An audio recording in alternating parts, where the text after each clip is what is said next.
Do you wish and pray that somehow, some way, you could use your talents for something more meaningful, to help people, to be a healing, compassionate presence in our world? Are you being called to make a difference? Consider joining us, the Sisters of St. Francis of Philadelphia. Who are we? With Jesus Christ as our brother, we are sisters, sisters with one another, sisters in our church, sisters who belong to the family of creation. We are part of something greater than ourselves. Who we are together is what makes the difference. We place a high value on our spiritual lives, lives fed by personal and communal prayer and by the Eucharist. As St. Francis believed, everything we do is prayer. Our call to this vowed life, our life as sister, began with our commitment to God at baptism, just like you. Our call led us to publicly profess vows of poverty, chastity, and obedience. These vows free us to be in relationship with all of God's people and with creation, and to minister where God's people need us most. We invite you to do the same, to consider a vocation to religious life. Are you daring enough to take the risk, and passionate enough to make a difference? One person who is that daring and has that passion is Sister Maggie Gannon. I think when you first look at the vows, especially the vow of chastity or celibacy, it's so countercultural and a hard thing for people to understand, and I understand that myself. But it gives you a freedom to be in relationship with everyone that you meet because you are not tied down to one person or to a family. Marriage is a beautiful vocation. The single life is a beautiful vocation. But my vow of celibacy in this life has opened me up to be in relationship with those people that I've come to meet in my ministry and those people that I've come to live with in community. And my vow of poverty, although I thought that would be the greatest one I would struggle with, I've never wanted for anything since I've entered.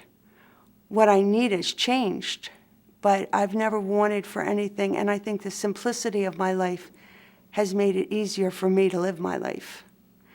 And with my vow of obedience, it's an obedience to the gospel values. And I think the obedience that I live, several of my friends who are married and single have that same obedience. It's an obedience to the gospel message, to try to be the best person you can be. So the vows may appear restrictive, and the way they're depicted in movies like Nun's Story and The Trouble with Angels is not the way that we live the vows as Franciscan women. I love my life. I love my vocation. I love my congregation. And I love it that God has called me to this life that's allowed me to grow in my relationship with God. I never dreamed that I could be this happy. And I've had everything that I could have wanted. I was engaged. I had a beautiful home. I was educated. I had money. I had everything that a person could want.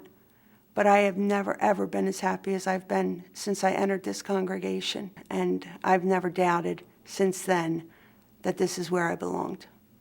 Another person who considered a vocation to religious life and felt called to be a sister of St. Francis of Philadelphia is Sister Teresa Lamkin. I always felt like I had a great life. I owned a 3-bedroom home. I had a great family, lots of friends, a wonderful teaching career. But something was always missing. I just felt like the community piece was something I was called to, and tried to find that with people living with me, with my parish community, but it wasn't enough. And when I joined the Sisters of St. Francis of Philadelphia, it was that piece of the puzzle was finally fitting in place. I had met our sisters quite a few years ago at Palatine Hill in Portland, Oregon. And I started attending retreats there and loved their spirit and their just their way that they were with each other, and not only the fun that they had, but also their prayer life and the joy that I could see in each of them. And I kept being drawn back there. You can read a lot of things in print, but when you actually are with people and you see how they live, it gives you a good idea whether that's a life that you'd like to live. And what really drew me was that spirit of being together, that spirit of unity. I'm the happiest I've ever been in my life. And I've had a wonderful life and many happy moments. But I would have to say that I feel like God has really called me, and I found my place here with the Sisters of St. Francis of Philadelphia, and I found my home. Where we go as sister. We go as community. We respond to the needs of others. We consider love and service as one, and live a life of loving service.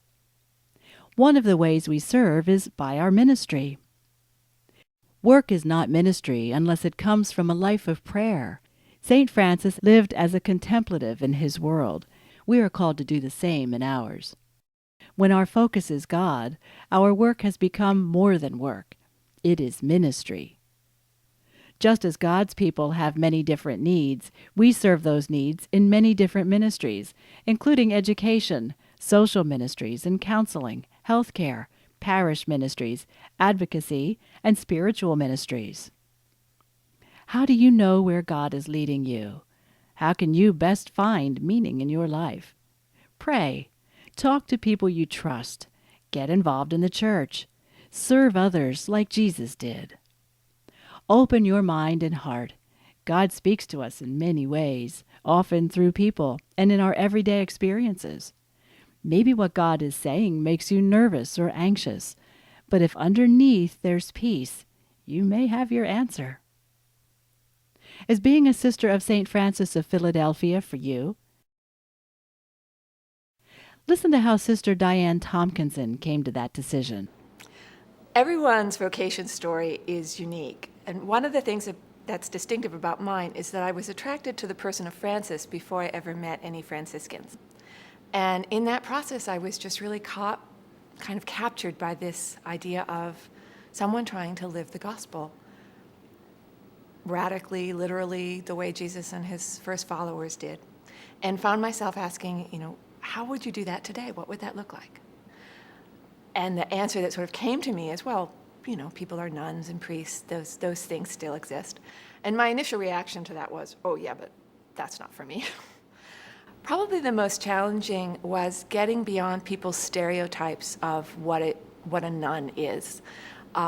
My family, a lot of my friends, had a very traditional sort of monastic notion of sisters and couldn't imagine me being happy in that life. And they're probably right, I wouldn't have been happy in that style of community.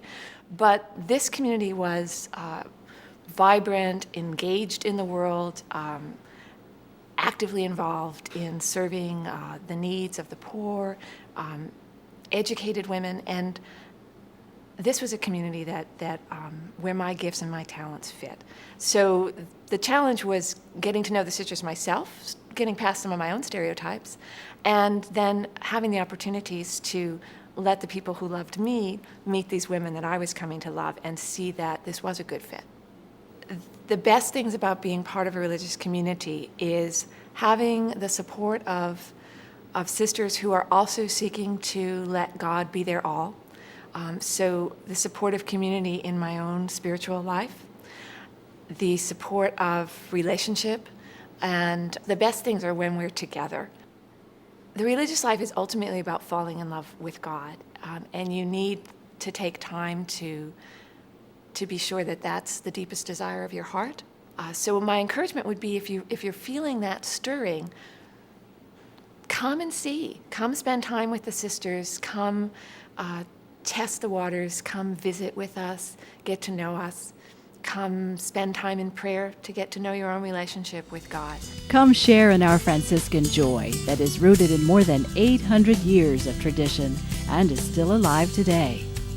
Consider joining us for a Come and See gathering to explore how God may be calling you. Listen with your mind and heart to what God's plan might be for your life. Are you daring enough to take the risk and passionate enough to make a difference? You'll only know if you try, if you take that first step.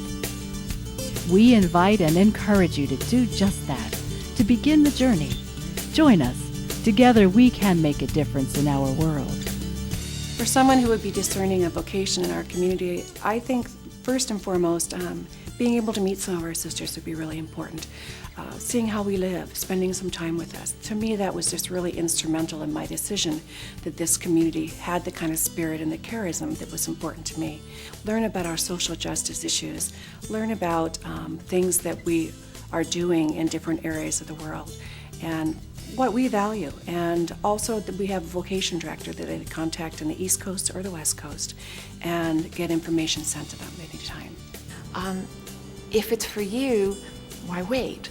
And the way you find that out is by coming, spending time with the sisters, getting to know what this group of women is about, getting to know who you are about with the Lord in this context. So my advice would be test the water. Just jump in and test the water. If you have questions or are interested in religious life, contact one of our vocation directors or visit our website.